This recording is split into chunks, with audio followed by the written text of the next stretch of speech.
आज देखो जरा कि रूस की जो सामाजिक संरचना है वो कैसी है। ठीक है, रूस की सामाजिक संरचना कैसी है। अब यहां पर है किसान, बहुत सारे किसान हैं, लेकिन ये जो किसान है इस पर जो भूमि थी, यानी किसान जो है उनके पास जमीन नहीं है, वो ज्यादातर यहां पर दास है। और दास भी किसके हैं? सामंती कुलीनों के, यानी सामंतवाद है यहां। ठीक है, राजनीतिक रूप से यहां पर क्या है? सामंतवाद। ठीक है, और इस सामंतवादी व्यवस्था के भीतर क्या है? जो किसान हैं वो हैं दास, और दास होने के साथ साथ किसान भूमिहीन है। तो रूसी समाज के अंदर एक बड़ी समस्या यह बनी हुई है कि सामाजिक राजनीतिक रूप से राजा के नीचे जो किसान है वो बंधा हुआ है सामंत से, यानी वो दास है। ठीक है, इस बात को समझना। अब होगा क्या कि 1861 में, बाकी चीजों पे बहुत ध्यान नहीं देना तुमको, 1861 में दास मुक्ति हो जाती है, यानी दास प्रथा की समाप्ति हो जाती है। दास प्रथा की समाप्ति हो जाती है। कौन करता है? राजा ही करता है। ठीक है, ठीक है ना बेटा, वही कल का टॉपिक अभी चल रहा है, रूसी क्रांति ही चल रहा है। ठीक है, रूसी क्रांति। आशीष, वही समाजवाद, मार्क्सवाद और रूसी क्रांति, बहुत इंपॉर्टेंट टॉपिक है, इसको समझ लेना। राज्य ने किया दास मुक्ति। उसने कहा कि अब जो है दास नहीं रहेंगे और दासों को मुक्त किया जाता है, तो दास तो हो जाएंगे मुक्त। अब यहां पर दो चीजें हो जाएंगी। पहला क्या होगा कि यहां पर जो दास होंगे मुक्त हो जाएंगे, तो दासों को क्या चाहिए? जो दास मुक्त हो गए, यानी अब वो दास नहीं रहे, मुक्त दास हो गए। ठीक है, मुक्त दास जो है उन्हें भूमि चाहिए, भूमि चाहिए। भैया जमीन दोगे ना तभी तो दास मुक्ति का कोई फायदा है। ठीक है, सामाजिक कारण लिख लो बेटा, रोहित। हाँ ठीक है, सामाजिक संरचना ये लिखा हुआ है, समझ लिया। दास मुक्त हो गए, ये किसान है, लेकिन मुक्त होकर के लाभ क्या? अगर जमीन नहीं है तो क्या चाहिए? भूमि चाहिए। तो भूमि चाहिए तो राज्य उन्हें भूमि देता है, राज्य उन्हें भूमि प्रदान करता है। लेकिन भैया जमीन काफी नहीं है, छोटा सा टुकड़ा दे दिया, लेकिन भूमि तो ऐसी चीज है कि जितनी ज्यादा हो उतना अच्छा। तो किसान यहां पर जो थोड़े कमजोर किसान हैं वो राज्य की भूमि पर निर्भर है, लेकिन उनके अंदर क्या है? परंतु किसानों में क्या है? किसानों में एक चीज पैदा हो जाती है जिसको कहते हैं भूमि भूख। तुम लोगों ने बाकी भूख सुनी होंगी, लेकिन यह है भूमि की भूख। यानी किसान ज्यादा से ज्यादा जमीन खरीदना चाहते हैं क्योंकि उनके अंदर भूमि की भूख पैदा हो गई है। बात समझ गए? भूमि की। हाँ बेटा, प्राची वही चल रहा है ना, मैंने कभी बोला भी। दूसरी तरफ क्या होता है? दूसरी तरफ ये जो भूमि की भूख पैदा हुई, उस भूमि की भूख के बीच में इनके पास इस तरीके की जो है मतलब जमीन नहीं थी जहां से ये अपना जीवन यापन ठीक ढंग से कर पाए। तो कृषकों में ये लैंड हंगर है। तो इसकी वजह से क्या है? असंतोष है। लैंड हंगर या भूमि की भूख। ठीक, इसको लैंड हंगर कहते हैं, भूमि की भूख कहते हैं। ठीक, अब इसी के बीच में क्या होता है कि एक तरफ तो ये भूमि की भूख पड़ी हुई है और दूसरी तरफ एक ऐसा वर्ग दासों के बीच से ही निकल के सामने आता है जिसके पास पैसे। ठीक है, तो वो क्या करता है कि वो ज्यादा से ज्यादा भूमि खरीद लेता है और जमीन खरीद करके वहां पर वो बाकी जो निर्धन कृषक है उनसे खेती करवाना शुरू कर देता है। ठीक है, ये क्या हो जाएगा? एक नए वर्ग का उदय होगा और ये नया वर्ग जो है वो बड़ा विचित्र है। इसको कहते हैं कुलक वर्ग या धनी किसान। ये धनी कृषक है, इनको वहां कहा जाता था कुलक वर्ग। कुलक वर्ग या धनी किसान का उदय। अब ये जो कुलक है पोषण का ये नया तंत्र बन गए। इन्होंने किया क्या? इन्होंने कृषि उत्पादकता बढ़ाने के लिए आधुनिक ये तकनीक ले आए, आधुनिक तकनीक। और दूसरी चीज क्या हो गई कि ये नए सिरों से किसानों के शोषक बन गए। ठीक है, नए प्रकार से ये किसानों के शोषक बन गए। सामंतवाद समाप्त हुआ और यहां आ गए कुलक। ठीक, बात समझ में आ गई? ठीक है, ये बन गए कुलक। तो गांव के भीतर असंतोष जो है वो बन गया। कुछ दास जो है वो बहुत समृद्ध होते चले गए और उन्हीं को कह दिया गया कुलक। दरअसल हुआ क्या? सरकार ने सस्ती दर पर जमीन खरीदने का ऑफर दिया दास मुक्ति के बाद, लेकिन बहुत सारे दास उस दर पर भी जमीन नहीं खरीद सकते थे। तो जिन दासों के पास पैसे थे उन्होंने धड़ाधड़ जमीनें खरीद डाली। ठीक है ना, तो यहां भी क्या हुआ कि नया शोषक वर्ग तैयार हो गया। और इस नए शोषक वर्ग की वजह से क्या होता है, कृषकों में असंतोष में बढ़ोतरी। पहले से ही वहां पर जो किसान हैं वो नाराज बैठे हुए हैं क्योंकि उनकी भूमि की भूख शांत नहीं हुई है, उनको चाहिए जमीन जमीन और जमीन, और यहां जमीन मिली नहीं है। अब देखो क्या हुआ, एक तो ये, दूसरा यहां शहरों के अंदर भाई एक चीज हो गई कृषि, दूसरी चीज हो गई रूस में औद्योगिकरण। रूस में औद्योगिकरण हो गया। ये औद्योगिकरण जो था ये राज्य द्वारा संचालित था, यानी शासक चाहते थे कि यहां पर राज्य हो। एजाज क्या समझा दो बेटा, कुलक, ये दास जो है मुक्त हो गए। राज्य ने कहा कि सस्ती दर पर हम जमीन देंगे। बेचारे ज्यादातर किसान उस सस्ती दर की जमीन को भी नहीं खरीद सकते थे। कुछ जो दास थे, ठीक है, उनके पास पैसे थे, उन्होंने सरकारी स्कीम का फायदा उठाया, खूब खरीद ली जमीन, ज्यादा जमीन खरीद ली और बहुत सारे किसानों को अपने यहां ये खेती करवाने लग गए। नई नई तकनीक ले आए, उत्पादकता बढ़ा ली, मुनाफा ज्यादा हुआ और जमीन खरीद ली और ज्यादा किसानों को ले आए, तो ये किसानों के बन गए शोषक। तो किसान यहां पर भूमि भूख की वजह से भी नाराज है और कुलकों द्वारा शोषण से भी नाराज है।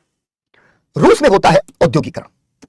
औद्योगिकरण क्या है, ये हो रहा है राज्य द्वारा पोषित औद्योगिकरण है। ठीक, एक चीज का तुमको याद है, याद दिलाने की भी जरूरत नहीं है, इंग्लैंड में क्या हुआ था, वणिकवाद का उभार। और वणिकवाद, ठीक है, वॉइस स्लो करें, अच्छा बहुत तेज वॉइस है, तुम्हारी तरफ से मिनिमम कर लो तब भी तमन्ना बहुत तेज आ रही है वॉइस। ठीक है, सामंतवाद के बाद, नहीं सामंतवाद जो है उसकी मुक्ति, दासों की मुक्ति हो गई, दासों की मुक्ति हो गई, सामंतवाद का अंत हो गया, लेकिन कुलक वर्ग यहां पर पैदा हुआ। ठीक, तमन्ना और बाकी बच्चे बताओ क्या बहुत तेज है आवाज, आवाज बहुत तेज है? अच्छा ठीक है, मैं बोल देता हूं भाई थोड़ा वॉइस कम करो, सही है वॉइस? हाँ तमन्ना थोड़ा सा इसको जो है दूर रखो बेटा, ईयरफोन का यूज ना करो, ठीक है, ऐसे ही सुनो, विदाउट ईयरफोन सुनो, क्योंकि कम करवा दूंगा तो फिर आनी कम हो जाएगी, है ना, एक स्टैंडर्ड रखना पड़ता है, और जो टेक्निकल टीम है वो कह रही कि स्टैंडर्ड पे है। अच्छा तुम लाइब्रेरी में हो, अच्छा मैं बोल देता हूं एक बार कि अगर हो सकती है तो सही कर दे, ठीक है ना। चलो, ये राज्य द्वारा पोषित है, यानी इंग्लैंड में क्या हुआ था, वणिकवाद आया, वणिकवाद के बाद में पूंजीवाद आया। राज्य ने जब देखा कि फायदा है तो राज्य शामिल हो गया, ठीक है, शामिल हो गया। लेकिन यहां पर तो ये जार जो है ना, जार वो दिलचस्पी ले रहा है कि भाई औद्योगिकरण होना चाहिए, लेकिन यहां पे जो औद्योगिकरण हो रहा है वो धीमा औद्योगिकरण हो रहा है, नंबर एक। और दूसरी चीज क्या है, काफी देर से, ठीक है, और सीमित। देर से मतलब यह है, इंग्लैंड में तो 1760 में प्रक्रिया शुरू हो गई, ठीक है, शुरू हो गई, हाँ ये पूरा का पूरा सब कुछ बदल जाएगा। ठीक, धीमा है इंग्लैंड की तुलना में, बेल्जियम की तुलना में, ये काफी जो है पिछड़ भी गया, काफी देर से भी शुरू हो रहा है और बहुत सीमित है। और इसके बीच में केवल कुछ एक केंद्र है, जैसे मॉस्को, सेंट पीटर्सबर्ग, एक जगह है बाकू, ठीक है, तो इन्हीं शहरों तक सीमित है। लेकिन इसके बावजूद औद्योगिकरण तो भैया हो ही गया ना, औद्योगिकरण तो हो ही गया। औद्योगिकरण जब हो रहा है तो इसमें जानते हो, जो दास गांवों में बहुत परेशान हो गए, शोषित हो गए, वो भागे गांव की तरफ। तो यहां पर भी एक काम क्या हुआ कि दास मुक्ति से, दास मुक्ति यानी 1861 के बाद गांवों के भूमिहीन किसानों का शहरों की ओर पलायन शुरू हो गया। कहानी समझ में आ रही? ये सीमित था लेकिन इसके बावजूद अवसर तो मिल ही रहे ना। और जब ये श्रमिक यहां पर आ गए, भूमिहीन किसान, तो श्रमिक वर्ग का उदय हो गया। ठीक है, इंटरेस्टिंग कहानी है, ठीक है, एकदम सरल ढंग से कहानी को समझ लो। ठीक, हाँ क्या चल रहा है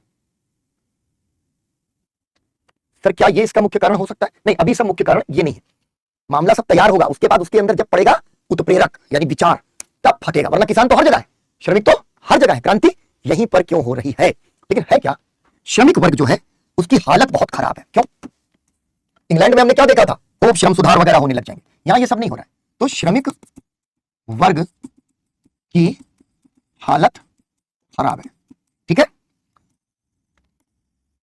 श्रम सुधारों का अभाव है। श्रमिक संघ लोकतंत्र के अभाव में मान्य नहीं है। इंग्लैंड में मान्य हो गए, लेकिन यहां पर श्रमिक संघ जो है वो मान्य नहीं है, क्योंकि है तो राजतंत्र ही ना, निरंकुश राजतंत्र। तो ये जो श्रमिक वर्ग है, ये श्रमिक वर्ग अपने शोषण से बुरी तरीके से उबा हुआ है। उधर किसान और इधर आ गया श्रमिक वर्ग। तो क्रांति का ये बड़ा आधार श्रमिकों का बनना भी है, ठीक है ना। यहां पर जो सरकार की पहल से जो हो रहा है, क्या नाम है, औद्योगिकरण, उस औद्योगिकरण की भी क्या खासियत है। भारी उद्योग, लोहा, इस्पात, कोयला, रेलवे का विस्तार, ये सब राज्य कर रहा है, ठीक है ना। यहां पर ध्यान देना, थोड़ा सा समझ लोगे तो ही समझ में मजा आएगा। राज्य द्वारा क्या हो रहा है, भारी उद्योग प्लस, भारी उद्योग में कोयला, इस्पात, रेलवे, परिवहन, ये सबका विकास कौन कर रहा है, राज्य। ट्रांस साइबेरियन रेलवे बन रहा है रूस के अंदर। ट्रांस साइबेरियन रेलवे का बनना अपने आप में एक बहुत बड़ा पुश था, किस चीज के लिए, औद्योगिकरण के लिए, ठीक है। ट्रांस साइबेरियन रेलवे का विकास, ठीक, ट्रांस साइबेरियन रेलवे। लेकिन मजेदार बात क्या है कि इसी के साथ साथ पूंजीवादी देशों का पूंजी निवेश भी यहां पर खूब ज्यादा हो गया, यानी विदेशी कंपनियां यहां आकर खूब ज्यादा पूंजी निवेश कर रही हैं, ठीक है, खूब ज्यादा पूंजी निवेश कर रही हैं, ठीक। और इसमें तुम्हारा ब्रिटेन व फ्रांस अग्रणी है, ठीक है ना। तो कुल मिलाकर ये सब चीजें हो गई। श्रमिक वर्ग की हालत खराब है, शहरों के अंदर कोई उनको पूछ नहीं रहा है, ठीक। स्लम एरियाज बन गए हैं, काम के घंटे तय नहीं है, मजदूरी बेहद कम है, सुरक्षा है नहीं, और बोलो तो क्या है, श्रमिक संघ का सुनेंगे नहीं, लोकतंत्र का अभाव है, और किसी भी असंतोष का राज्य दमन कर देता है, ठीक है। अब देखो, ये हो गया तुम्हारा राजतंत्र से होते हुए हम समाज पर आ गए। अब एक बार यहां पर देख लो कि बहुत सारी जगहों पर ऐसी चीजें हैं, ठीक है, लेकिन लोकतंत्र बन गया, कुकर से सीटी निकलती जा रही है, असंतोष, गुस्सा वगैरह निकलता जा रहा है। लेकिन यहां पर हम देखते हैं कि एक भिन्न प्रकार की राजनीतिक परिस्थिति है, ठीक है, राजनीतिक परिस्थिति। यह राजनीतिक परिस्थिति में पहली दिक्कत कहां पर है, पहली दिक्कत कि कभी खुशी और कभी गम। क्या मतलब, कभी सुधार कभी दमन। कोई जार है जो थोड़ा सुधार करता है फिर वापस ले लेता है, कोई जार है जो सुधार करता है तो दूसरा जार आता है वापस ले लेता है, ठीक है ना। तो अभी यहां पर मुश्किल इस बात की है कि कभी सुधार होता है कभी होता है दमन, और लोकतंत्र का अभाव है, लोकतंत्र का अभाव है। राजनीतिक दल मान्य नहीं है। वो कहता है राजा कि हम ही जब राजा हैं तो तुम राजनीतिक दल बना के क्या करोगे, फर्जी हमारे जिंदगी में खलल ही तो पैदा करोगे, ठीक है। लेकिन होता क्या है कि एक समय के बाद चीजें आपके रोकने से रुकती नहीं है, ठीक। दमन के विरुद्ध एक प्रतिक्रिया होगी, ठीक। राजनीतिक दमन के विरुद्ध अब होगी प्रतिक्रिया, ठीक है। राजनीतिक दमन के विरुद्ध प्रतिक्रिया होगी, ठीक है। सब लिख रहे हैं या नहीं। अभी जहां पर बेटा बहुत कुछ अलग से लिखवाने वाला है वही लिखवाऊंगा, बाकी समझ लो। नहीं लिखा हो तो मैं पीछे कर दूं, तुम लोग लिख लो। ना लिखा हो तो मैं स्लाइड खोल दे रहा हूं, एक एक बार लिख लो। जहां पर अलग से कुछ लिखने वाला होगा वही लिखूंगा, लिखवाऊंगा, वरना यही तुम उतारते चलोगे मेरे साथ। लिखो।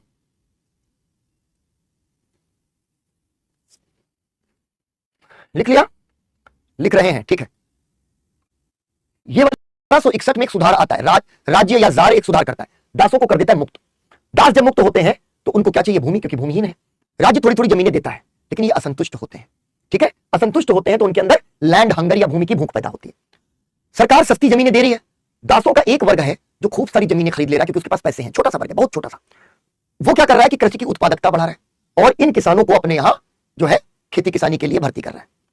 ये लोग जो कुलक कहलाते हैं, धनी किसान, वो किसानों के नए शोषक बन गए, और जब नए शोषक बन गए, किसान पहले ही नाराज था, अब और नाराज हो गया, इसको लिखो, ठीक है, ये वाला लिख डालो।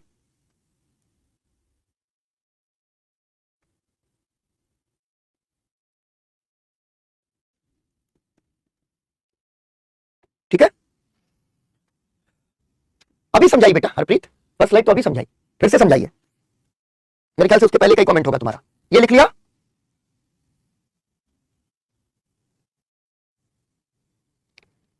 हो गया। अब इस पे आओ, ठीक है। अब यहां पर प्रतिक्रिया है। प्रतिक्रिया क्या हो रहा है कि भाई लोकतंत्र में आप छूट दे नहीं रहे हो। जब क्या होता है, देखो ध्यान रखना, परिवार का ढांचा, मैं परिवार से इसलिए समझाता हूं क्योंकि सबके पास परिवार के अनुभव होते हैं। अगर परिवार का ढांचा लिबरल है, उदार है, ठीक है, उदार है, तो क्या होता है कि धीरे धीरे धीरे धीरे आप बड़े हो रहे होते हैं। बड़े होने के साथ आपको भी घर में जगह मिल जाती है। जैसे जैसे बड़े हो जाओगे वैसे वैसे घर में थोड़ा सा जगह बनती जाएगी। बहुत बढ़िया, लिख लिया तो बहुत अच्छा। कैसे बनती जगह? भाई आप बच्चे थे जब तक 12 साल 10 साल के आप हुए, कोई बड़ा नहीं समझ रहा। 12-13 साल की उम्र में क्या आता है, किशोरावस्था जिसको कहते हैं ना, उस समय एडोलसेंस की एक एज होती है, हार्मोनल चेंजेस होते हैं बॉडी में। जब हार्मोन्स चेंज होते हैं आपको बड़ा बनाने के लिए, तो दिमाग कहता है हमको बड़ा समझो, घर वाला साला तब भी घर में बड़ा नहीं समझ रहे। फिर हो जाते हो तुम 18 के, राजनीतिक रूप से कह दिया जाता है कि तुम व्यस्त हो गए हो, तब भी घर वाले यही कहते हैं कि अरे यार अभी तुम बच्चे हो, गुस्सा क्रोध। 25 के हो गए, तब भी जो है ललुआ मुनुआ हो, कोई कुछ पूछ ही नहीं रहा, घर में बड़े बड़े डिसीजन हो गया, तुमको लेकर के भी डिसीजन हो जाएगा, तुमसे नहीं पूछा जाएगा। ठीक है, तमन्ना करिए अभी भी नहीं समझती, बोल लो। ठीक, तो यहां क्या होता है, ये क्या है, एक तरीके की मान लो जारशाही, जहां तुमको नोटिस ही नहीं किया जा रहा है। तुम किसी दिन कहते हो पापा मैं बताओ 18 का हो गया, अभी इतना टीवी घर में आया, मुझसे किसी दिन पूछा ही नहीं। पापा ने कहा तुमसे पूछने की जरूरत किसको, क्या हो गया, गुस्सा भर गया। अब क्या करोगे तुम चले जाओगे, एकदम रेडिकल हो जाओगे। उन विचारों में तुम अपनी मुक्ति तलाशोगे, जहां कहोगे एक बार नौकरी लगने तो ना, मम्मी पापा सबको छोड़ के मैं दिल्ली बस जाऊंगा, मुंबई बंगलौर चला जाऊंगा। एकदम चले जाओगे एक्सट्रीम पर। एक परिवार हो सकता है जहां पर तुमको धीरे धीरे धीरे धीरे थोड़ा थोड़ा ग्रूमिंग करते हो, इंगेज करने लग जाए। अरे बेटा बैठो, तुमसे बात करनी थी आज, जो है पापा मम्मी बैठ गए, ऐसा है कि हम लोग बदलना चाहते हैं घर, तो कौन सा घर ले, चलो तुमको घर दिखा ले, तुम भी चल के हमारे साथ घर देख लो। तो क्या हुआ, घर में थोड़ी डेमोक्रेसी आ गई। तुमको लगा कि हाँ यार हम बड़े हो गए, हमसे पूछा ऊंचा जा रहा घर में। मम्मी पूछ रही बेटा क्या खाना खाओगी, इज्जत लग गई सोसाइटी में। ऐसा लगा कि मां ने पूछ लिया क्या खाना खाओ घर के अंदर। ठीक है, तुम्हें क्या लग रहा है कि तुम्हारी भी कोई कदर है, तुमसे कुछ पूछा जा रहा है, तुम्हारी इज्जत है, मम्मी पापा से तुम्हारा प्यार बढ़ जाएगा कि यार है तो लोकतांत्रिक लोग। कभी मान लो तुम गुस्सा होगे तो तुम्हारे पास इतना अधिकार होगा, पापा अगर आप मुझे यूपीएससी तैयारी नहीं करने देना चाहते, ठीक है, तो मुझे आपसे बात करनी है। तुमने बात कर लिया, थोड़ा बोल झगड़ के बात मनवा ली, ठीक, बात मनवा ली। अच्छा, इससे मुझे याद आया कि जूनी कहां है, क्लास में है, जूनी क्लास में है, सीधे सीधे दमन है, दमन। अब क्या है, रूस है यूरोप का हिस्सा, यूरोप के अन्य जगहों पर, ठीक है, अन्य जगहों पर क्या हो रहा है, परिवर्तन हो रहे हैं। और उन परिवर्तनों में एक बड़ा परिवर्तन है यूरोप में समाजवाद, जो कल हमने बात की थी कि शोषण मुक्त समाज बनाना है, और उसमें कार्ल मार्क्स आ रहे हैं। कार्ल मार्क्स के साथ साथ, ठीक है, उनकी पूरे विश्लेषण की पद्धति आ रही है। फ्रांसीसी क्रांति भी आ गई, यहां जनता ने इतनी बड़ी भूमिका निभाई, समाजवाद भी आ गया, ठीक है, समाजवाद भी आ गया। कोई लिख रहा घर से ही निकाल दिए गए। प्रिया, मैंने भी रात के 3 बजे बात की थी पापा को उठा के, ऐसा होता है। ठीक है, अपना फैमिली का इंट्रोडक्शन दे तुमको, ठीक है ना। चलो, अभी यूरोप में बहुत कुछ हो रहा है, अभी पढ़ लो बच्चा पहले। तो यूरोप में आ रहा है समाजवाद, तो रूस, यहां बहुत सारे बच्चे रूस के विश्वविद्यालयों से यूरोप में पढ़ने जा रहे हैं, और पढ़ के आ रहे हैं तो वहां से ला रहे समाजवाद। अबे बिल्कुल नया लेटेस्ट आइडिया आया है। आजकल क्या होता है, बड़े शहर पढ़ने जाते बिल्कुल लेटेस्ट मॉडल का फोन आया, लेकिन पहले क्या होता था, लेटेस्ट आइडिया आया। आइडिया क्या है, वो आइडिया है समाजवाद।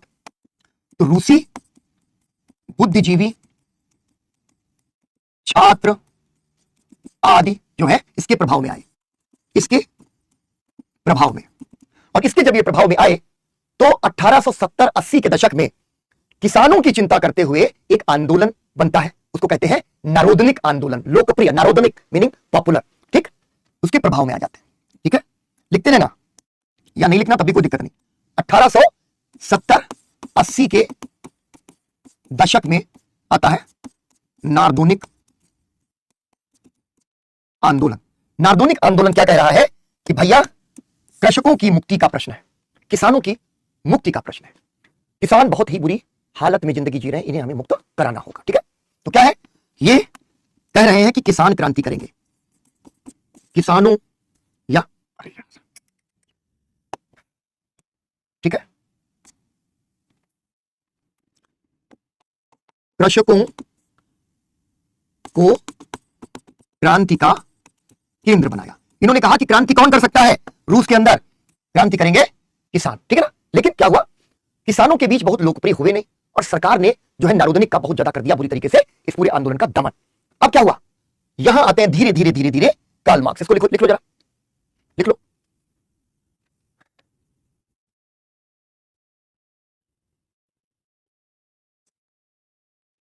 लिख लिया? बढ़िया संजीवनी, मन का बना के खाने में सबसे मजा आता है। अनु कह रही है मेरे पापा बहुत अच्छे थे। अनु तुम्हारे पापा अब नहीं रहे क्या? ठीक है, या पहले अच्छे थे अब नहीं है? ठीक है अनु, क्या क्या लिखा तुमने? लिख लिया? डन। ठीक है, अब देखो क्या हो रहा है। अब यहां आ रहा है रूस के अंदर समाजवाद का लेटेस्ट वर्जन, अपडेटेड वाला। ठीक, मार्क्सवाद। कल हम लोगों ने लिखा था ना आरंभिक समाजवादी, तो सेंट साइमन, रॉबर्ट फूरियर, ये सब आरंभिक समाजवादी थे। लेकिन बाद में जब मार्क्स आए तो उन्होंने समाजवाद को बिल्कुल बदल दिया, बिल्कुल बदल दिया। अब यहां पर क्या चीज है? पूंजीवाद की आलोचना है। ये क्या कह रहे हैं कि पूंजीवाद गलत है, पूंजीवाद को समाप्त करना होगा। तो पूंजीवाद की आलोचना कर रहे हैं, इसको समाप्त करना होगा। कैसे समाप्त होगा? वर्ग संघर्ष से। और वर्ग संघर्ष किसके किसके बीच? जमींदार, कृषक प्लस पूंजीपति और श्रमिक, इन्हीं के बीच में वर्ग संघर्ष होगा। तो दूसरी चीज क्या है कि यह वर्ग संघर्ष होगा। और तीसरी चीज, जब यह वर्ग संघर्ष होगा, इस वर्ग संघर्ष से निकलेगी सर्वहारा क्रांति। ठीक, सर्वहारा क्रांति। ये तीन चीजें कार्ल मार्क्स ने समझाई कि भैया पूंजीवाद से लड़ना पड़ेगा। पूंजीवाद से लड़ो तो फिर पूंजीवाद की आलोचना करो कि भाई क्यों लड़ना है। लोगों को जब यह समझ में आ जाएगा तो वर्गों के बीच संघर्ष शुरू हो जाएगा। जमींदार के खिलाफ कृषक लड़ेंगे, पूंजीपति के खिलाफ श्रमिक लड़ेंगे, और जब यह होगा तो होगा सर्वहारा क्रांति। अब प्रश्न आया कि सर सर्वहारा क्या होता है? ठीक है, तो उसी में हमको समझना पड़ेगा कि बुर्जुआ क्या होता है। बुर्जुआ क्रांति जब हमने बात की थी, नहीं है अब, अच्छा नहीं है, चलो ईश्वर उनकी आत्मा को शांति प्रदान करे। मैंने इसलिए पूछा बेटा कि मैं तो केवल 7.5 साल का था। कोई कह रहा था फैमिली बैकग्राउंड बताइए। मैं केवल 7.5 साल का था जब तकरीबन 4 साल की लंबी बीमारी के बाद मेरे पिताजी नहीं रहे। ठीक है ना, तो 7.5 साल के बाद मैंने बाप क्या होता है ये नहीं जाना। ठीक, तो इसीलिए मैंने पूछा इसको। ठीक, होता है जीवन में, सबके साथ होता है। ठीक, जिंदगी मृत्यु सब चलती रहेगी। अब तो मुझे लगता है कि आज हूं कल नहीं भी हूं। ठीक है, तो मैं, मेरे भरोसा नहीं है, किसी दूसरे की बात हम क्या करें। ठीक है, चलो अब यहां पर क्या है? बुर्जुआ। हमने देखा था ना बुर्जुआ क्रांति यानी मध्य वर्ग, मध्य वर्ग। लेकिन कार्ल मार्क्स कहते हैं कि नहीं, सर्वहारा कौन है? श्रमिक है और कृषक है। ये जो वर्ग है ये है सर्वहारा। तो अब सर्वहारा क्रांति होगी जो कि श्रमिक और जो है किसान लीड करेंगे। ठीक है ना, तो यहां क्या हो रहा है? 1860 के बाद मार्क्स और एंगल्स बहुत लोकप्रिय हो रहे हैं। 1860 के बाद मार्क्स व एंगल्स बहुत लोकप्रिय हो रहे हैं रूस के अंदर। तेजी से इनकी लोकप्रियता में वृद्धि हो रही है मार्क्स और एंगल्स की। ठीक है ना, अब इनके साथ ये विचार आ रहे हैं। जब ये लोकप्रिय हो रहे हैं यानी कि इनके विचार लोकप्रिय हो रहे हैं। अब यहां पर क्या है कि भैया जब गुस्सा इतना बढ़ा हुआ है, लोकतंत्र में स्पेस नहीं है, तो जब यहां पर बात आती है कि अब एक ही चारा बचा है, उठा के पटक दो। ठीक है, उठा के पटक दो। आजकल तुमने देखा होगा, नहीं बेटा कुमुद रंजन चक्रवर्ती पढ़ लो, बहुत बढ़िया। अनु भाई गवर्नमेंट जॉब करता है, बहुत ख्याल रखता है, बहुत अच्छा। ऐसे भाई सबको मिले। मेरे पिता की मृत्यु होने के बाद जो मेरे भाई, बड़े भाई, वो जैसे ही 18 साल के हुए उन्होंने उनकी जगह पे नौकरी की, उसी तरीके से उन्होंने भी हम लोगों को पाला। एक लेडी है, उससे ठीक है दुख आए तब नहीं समझती, लेकिन बहुत अच्छा ये माना कि लिया तो उनके जीवन बेटा मॉडर्न ये जो। अब यहां पर क्या है कि मार्क्स एंगल्स के बाद मैंने कहा इनको टाइट कर दो। तो अब जब रिएक्शन जिसके खिलाफ ज्यादा है, सास जो है लोकतांत्रिक नहीं है, बहू एकदम खौरियाई बैठी है, ठीक, उसने खट से कहा इनको टाइट कर दो। यहां पर क्रांतिकारी वर्ग के तौर पर मौजूद है कौन? श्रमिक, जो तैयार बैठा है, और श्रमिक के साथ साथ कृषक है जो तैयार बैठा है। ठीक है ना, तो क्या है? क्रांति इकलौता उपाय है ऐसा लगने लग गया, क्योंकि इसके अलावा कोई दूसरा तरीका नहीं है। सुनवाई हो ही नहीं रही है। क्रांति इकलौता रास्ता बचा है रूस में। ये बात कर रहे थे ना इंग्लैंड में क्यों नहीं हुई, रूस में काहे हुई? इसीलिए हुई बेटा कि रास्ते नहीं था, कोई रास्ता होता तो निकल जाता। अब इसके बाद में क्या हुआ कि जब क्रांति करनी है तो यहां पर जरूरी चीज तो है कि भाई पॉलिटिकल पार्टीज बनना शुरू हो जाएंगे। एक पार्टी बनती है रूसी सोशल डेमोक्रेटिक लेबर पार्टी, रूसी, ठीक है, सोशल डेमोक्रेटिक लेबर पार्टी, इसकी प्रतिनिधि पार्टी बन गई। ठीक है, रूसी। अब यहां पर देखो तुम लोग कि ये जो पार्टी बन रही है सोशल डेमोक्रेटिक बन रही है, सोशल डेमोक्रेटिक, ठीक, और उसी के अंदर से ये क्रांति का विचार निकल के आता है। ठीक है, रूसी सोशल डेमोक्रेटिक लेबर पार्टी, ठीक, ये बन जाती है। कब बनती है, क्या बनती है, इन सब कहानियों में पढ़ना मत, वर्ल्ड हिस्ट्री में उलझोगे तो डूबते चले जाओगे, कोई उसका लाभ नहीं है। ज्ञान के लिए पढ़ना है, मैं हमेशा कहता हूं आईएएस बनने के बाद पढ़ लेना। 1903 में इस पार्टी का हो जाता है विभाजन। ठीक है, विभाजन में दो टुकड़े बन जाते हैं, एक टुकड़ा कहलाता है बोल्शेविक, एक कहलाता है मेनशेविक। बोल्शेविक और मेनशेविक। मेनशेविक क्या कहते हैं कि हमें लोकतंत्र का प्रयास करना चाहिए, और बोल्शेविक कहते हैं सशस्त्र क्रांति करनी चाहिए। ठीक है, ये समझ आ गया।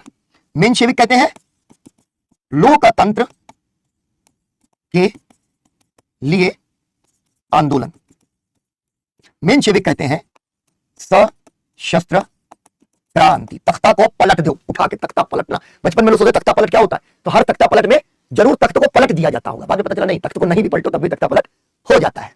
ठीक है ना, तो यहां कौन बन गया, बोल्शेविक और मेनशेविक। अब देखो भाई, यहां पर जो बोल्शेविक हैं उनके नेता कौन है। बोल्शेविकों के नेता है Vladimir Ilyich Lenin. Vladimir Ilyich Lenin. ठीक है, लेनिन क्या है कि चूंकि यहां लोकतंत्र नहीं है और ये लोग कह रहे हैं कि सशस्त्र क्रांति होनी चाहिए। ठीक है, सशस्त्र क्रांति होनी चाहिए, पहले समझ तो लो फिर बाद में क्वेश्चन बना लेना। ठीक है, ठीक, उसके बाद अभी सवाल फ्रेम होते रहेंगे, पहले समझो आशीष।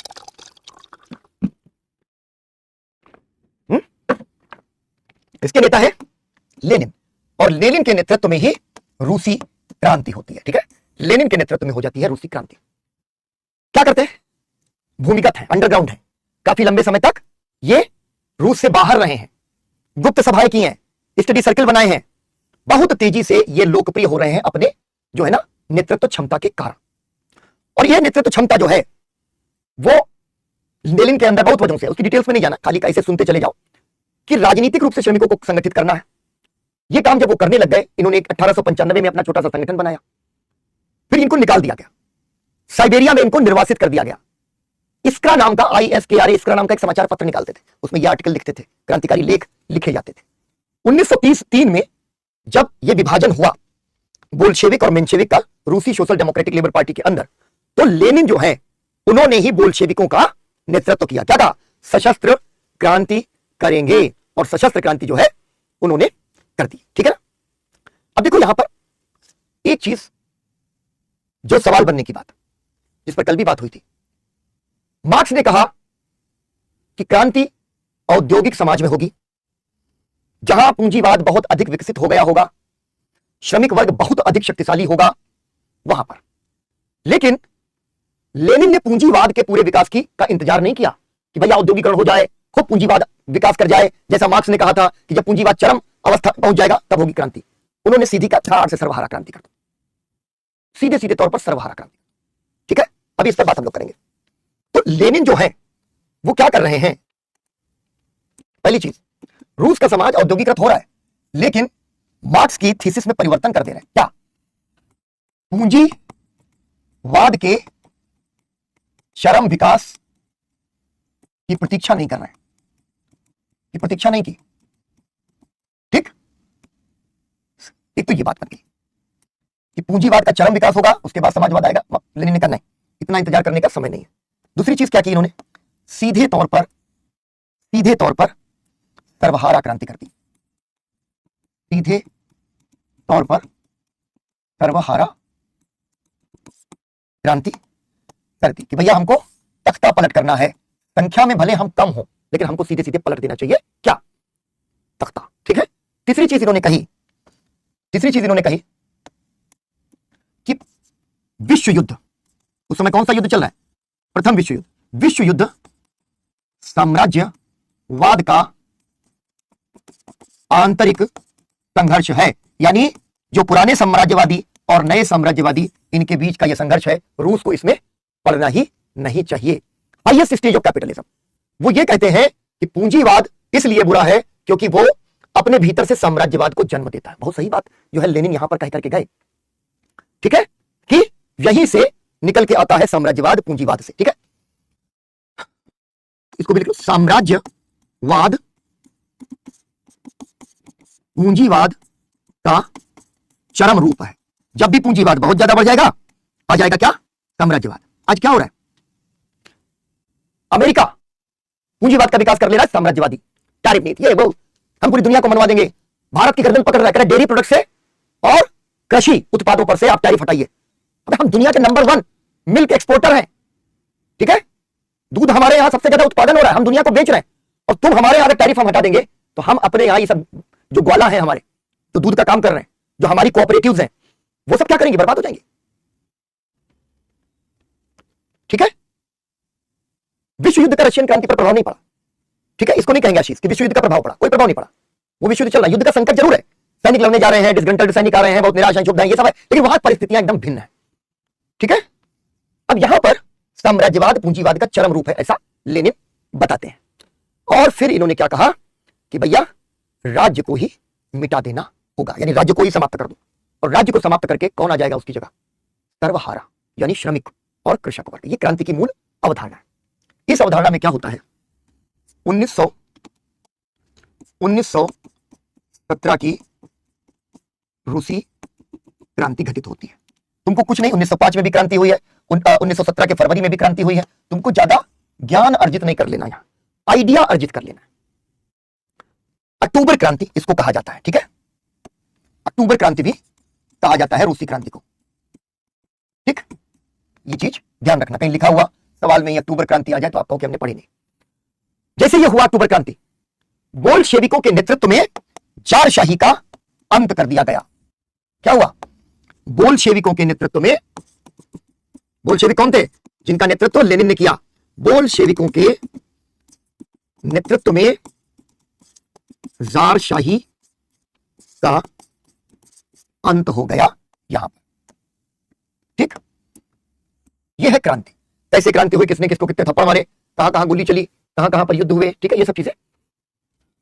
रशिया में कैपिटलिज्म आया और कैपिटलिज्म के अंदर से श्रमिक वर्ग आया और उस श्रमिक वर्ग को साथ लेकर के लेनिन ने क्रांति की। लेकिन कैपिटलिज्म इतना विकसित नहीं हुआ कि रूसी समाज को या अर्थव्यवस्था को पूंजीवादी कहा जाने लगा।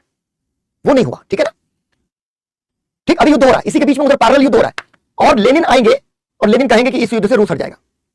पहले युद्ध में पार्टिसिपेट कर रहा है और बाद में क्रांति होते ही वो यहां पर आ जाते हैं।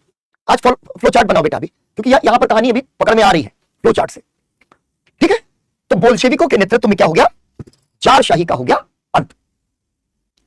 अब यहां पर अगर हम विश्व युद्ध की कोई भूमिका देखना चाहें तो एक भूमिका यह समझ में आती है इसके बीच में कि इन्होंने अक्टूबर में क्रांति हुई है, उसके पहले अप्रैल में उन्होंने कहा कि क्रांतिकारी को तो युद्ध का विरोधी होना चाहिए और युद्ध है साम्राज्यवाद का युद्ध, साम्राज्यवाद का युद्ध, तो हमको इससे हट जाना चाहिए। सारी शक्तियां सोवियत को सौंपो। सोवियत क्या है? जैसे अपने यहां एक तरीके से पंचायत है, वैसे ही सोवियतें हैं। ठीक है, तो ये कह रहे हैं कि राज्य को समाप्त करो, सारी सत्ता सोवियत को सौंप दो, हम भूमि का पुनर्वितरण करेंगे। ठीक है, तो ये एक चीज यहां पर हम ध्यान रख सकते हैं। अप्रैल 1917, ठीक है, अप्रैल थीसिस इन्होंने दे दी और कहा कि सारी सत्ता सोवियत को सौंपो। ठीक है, प्लस विश्व युद्ध से अलग हो, प्लस भूमि का क्रांतिकारी पुनर्वितरण हो। जैसे ही भूमि का प्रश्न भी शामिल हो गया, किसानों को भी लेनिन ने क्रांति में खींच लिया। उनको लगा कि अरे लेनिन ने क्या कहा कि यहां पर भूमि का पुनर्वितरण होगा। श्रमिक वर्ग पूंजीवाद के विरुद्ध लेनिन के साथ है कि हम पूंजीवाद को, पूंजीपति को उखाड़ फेंकेंगे, और यहां पर श्रमिक वर्ग भी अब लेनिन के साथ किसान वर्ग भी लेनिन के साथ आ गया। अब एक चीज देख लो यहां पर, बहुत इंपॉर्टेंट है। राजलक्ष्मी, वर्ल्ड हिस्ट्री में बेटा डेप्थ में नहीं जाना है, डेप्थ में नहीं जाना, कोई फायदा डेप्थ का नहीं है। जब हम जानते हैं कोई लाभ डेप्थ का नहीं है तो हम क्यों जाएं? यूपीएससी में एक चीज समझ लेना बेटा, सब्जेक्ट पढ़ने, सब्जेक्ट से दिल नहीं लगाना। सब्जेक्ट पढ़ना है पर सब्जेक्ट से दिल नहीं लगाना। दिल लगाने का मतलब क्या है? ये सब्जेक्ट मुझे बहुत प्यारा है तो मैं इसमें गोता लगा के आऊंगी, नहीं जाना। अभी वापस आ जाओ। मैं बार बार कहता हूं कि जब यूपीएससी क्रैक कर लो, जो सब्जेक्ट अच्छा लग रहा है जिंदगी भर पढ़ो, खूब किताबें उताबें लिखो, ठीक है? अप्रैल 1917 बेटा, अप्रैल थीसिस।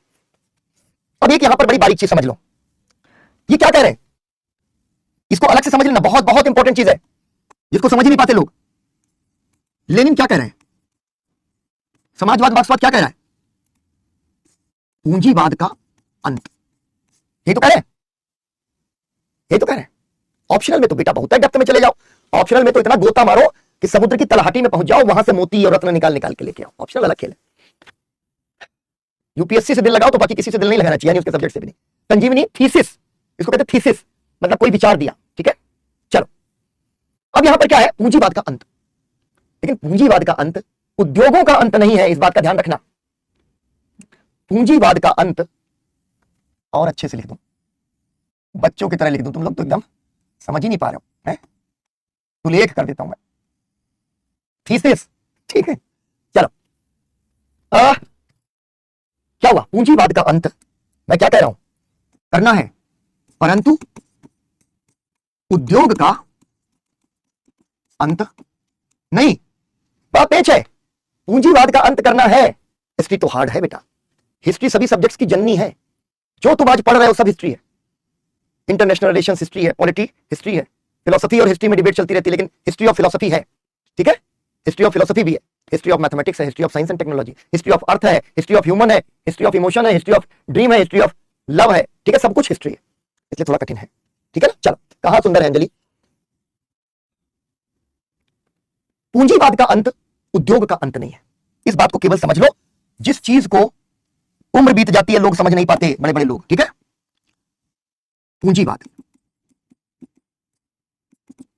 उद्योग, और उद्योग पर नियंत्रण किसका? पूंजीपति का नियंत्रण।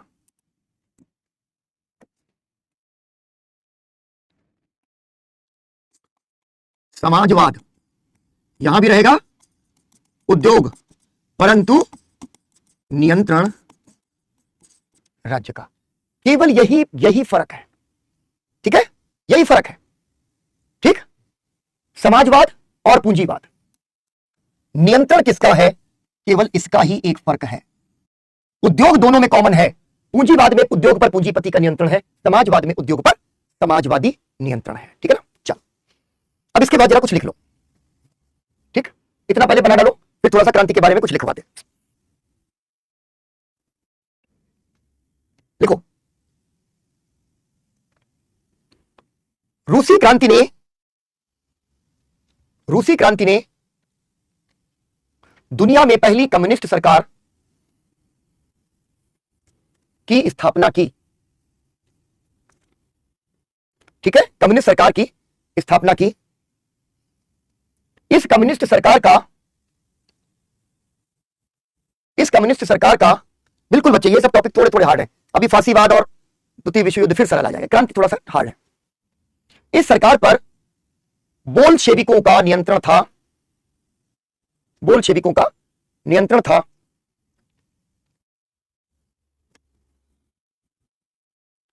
क्रांति के तुरंत बाद निम्न कदम उठाए गए, ठीक है? देख लो कि क्या क्या ऐसा हुआ। क्रांति के तुरंत बाद निम्न कदम उठाए गए। पॉइंटर्स में लिखना, जमींदारी का उन्मूलन, यही हेडिंग चल रही है, इसी के बाद लिखना बेटा, इसके लिखने के बाद ही ये लिख रहे हो। नंबर 1, जमींदारी का उन्मूलन। अगला, भूमि का पुनर्वितरण, भूमि का किसानों के बीच पुनर्वितरण। जमींदारों से छीन ली गई जमीन, किसानों में बांट दी, भूमि का किसानों में पुनर्वितरण। अगला, प्रथम विश्व युद्ध से अलग होने की घोषणा, प्रथम विश्व युद्ध से अलग होने की घोषणा। ब्रेस्ट,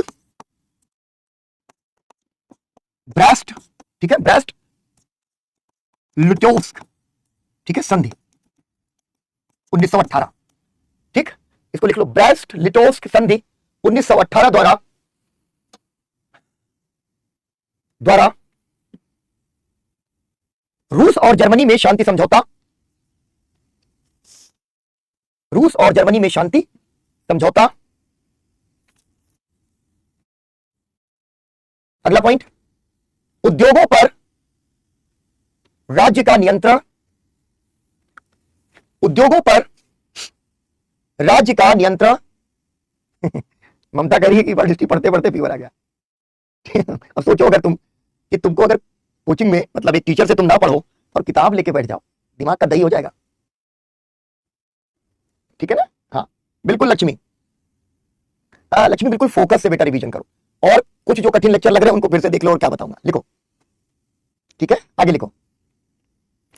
कोमल एकदम हमको लगता फोकस से बैठती है, कुछ भी इधर उधर कोई बात नहीं करती, इसीलिए उसको सब एकदम क्लियर होता है। लिखो बेटा,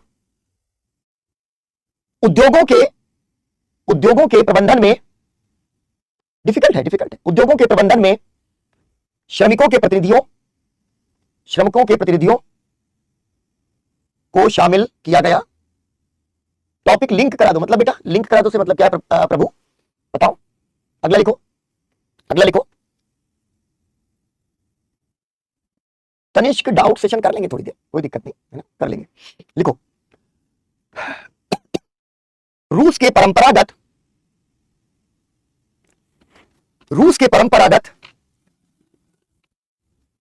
सोवियत व्यवस्था के नाम पर, रूस की परंपरागत सोवियत व्यवस्था के नाम पर सोवियत संघ की स्थापना, ठीक है, लिखो।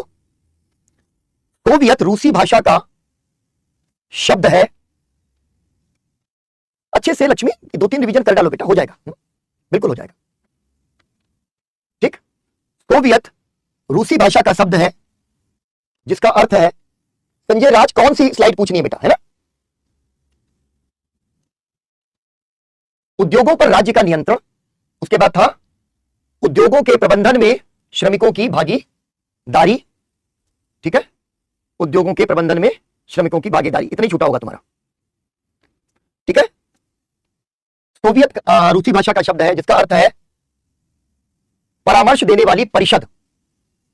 ठीक है, परामर्श देने वाली परिषद। लेनिन ने, इसी पर लिख देना, लेनिन ने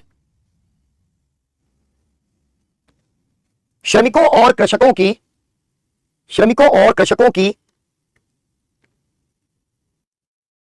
परामर्श समितियां बना दी थी, ठीक है, जिन्हें सोवियत कहा जाता था, चलो अब देखो क्या हुआ। 1917 में क्रांति हुई और 1921 तक आते आते रूस में छिड़ गया गृह युद्ध।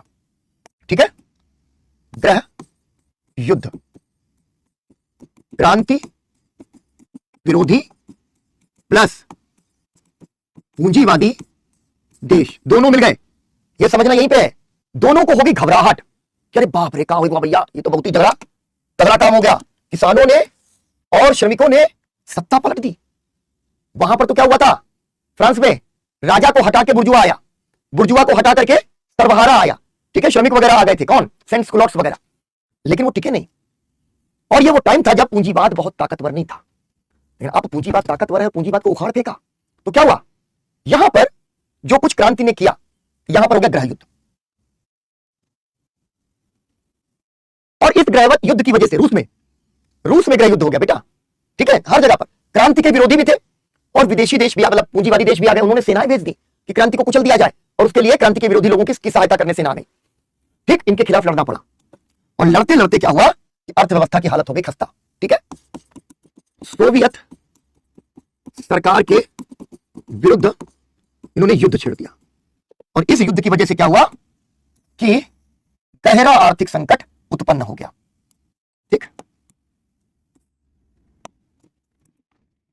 गहरा आर्थिक संकट यहां पर पैदा हो गया। लेनिन बहुत ही प्रैक्टिकल नेता थे।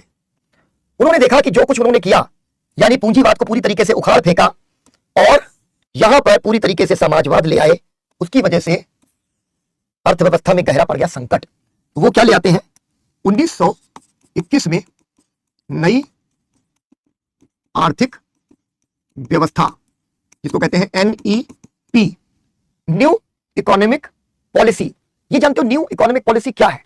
इस न्यू इकोनॉमिक पॉलिसी में इन्होंने, लेनिन ने समाजवाद प्लस पूंजीवाद, ठीक है, समाजवाद प्लस पूंजीवाद, यानी समाजवाद का मतलब यह हुआ कि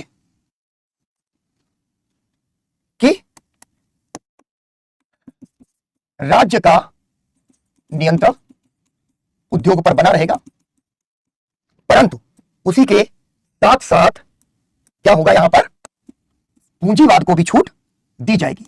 ठीक है, पूंजीवाद को भी छूट दी जाएगी, पूंजीवाद को भी थोड़ी सी रियायत दी जाएगी, छूट यहां पर दे दी जाएगी। कुछ याद आ रहा है इसको देख के? समाजवाद प्लस पूंजीवाद को देख के कुछ याद आ रहा है? ठीक है, ये बताओ जरा। यही युद्धरत साम्यवाद है बेटा। पूरा 17 से 21 के बीच में इकोनॉमिक पॉलिसीज बनती हैं और उन इकोनॉमिक पॉलिसीज के बाद में क्या होता है कि युद्ध लड़ना पड़ता है, जो क्रांति के अंदर के दुश्मन है उनसे भी और जो विदेशी शक्तियां हैं उनसे भी, और इसीलिए राज्य अपना नियंत्रण और अधिक बढ़ा देता है। ठीक है ना, यहां पर। ठीक, इंडिया, वेरी गुड निशा, तुमको ये लेनिन की इस नीति में अभी तक क्या है, पूंजीवाद एक वैश्विक मॉडल है, अब आ गया समाजवाद भी एक मॉडल, राज्य का। दो मॉडल बन गए, पूंजीवाद और समाजवाद। तो नेहरू के विजन में पूंजीवाद और समाजवाद का एक नया मॉडल आ गया। लेनिन के यहां पलड़ा बहुत समाजवाद की तरफ झुका हुआ है, समाजवाद इतना है और पूंजीवाद इतना है, लेकिन नेहरू के यहां दोनों के बीच में उचित संतुलन बनाया गया, यानी यहां से आपको मिश्रित अर्थव्यवस्था के लक्षण दिखाई देते हैं। ठीक है, 1924 में लेनिन की मृत्यु हो जाती है और स्टालिन सोवियत संघ के नेता बन जाते हैं। और स्टालिन को समय मिलता है, पहली बार 3 साल बाद लेनिन की मृत्यु हो गई, एनईपी को फॉलो किया। लेनिन के बाद स्टालिन आते हैं और स्टालिन लेकर के क्या आते हैं, पंचायती राज्य। ठीक है, पंचायती राज्य, और पहली, दूसरी, तीसरी पंचवर्षीय योजनाएं वो बनाते हैं। तो भारत के ऊपर प्रत्यक्ष रूप से अगर स्वतंत्र भारत पर आपको देखना हो तो एक एनईपी जिस पर प्रश्न पीवाईक्यू में आया, वापस नहीं आएगा कभी, ठीक है, और दूसरा पंचवर्षीय योजना स्टालिनिस्टिक, इन दोनों का प्रभाव पड़ता है। ठीक है, तो ये थी मूल रूप से समाजवादी क्रांति, रूसी क्रांति। अभी तक केवल पूंजीवाद की कहानी चल रही है और अब पूंजीवाद के साथ साथ, ठीक है, अब पूंजीवाद के साथ साथ जो कहानी है वो समाजवाद की भी आ जाएगी और रीडिंग वाइज में आ जाएगा। आज हमारी 1.5 घंटे की आखिरी क्लास है, कल से 2 घंटे की क्लास हम लोगों को बता दूंगा। ठीक है ना।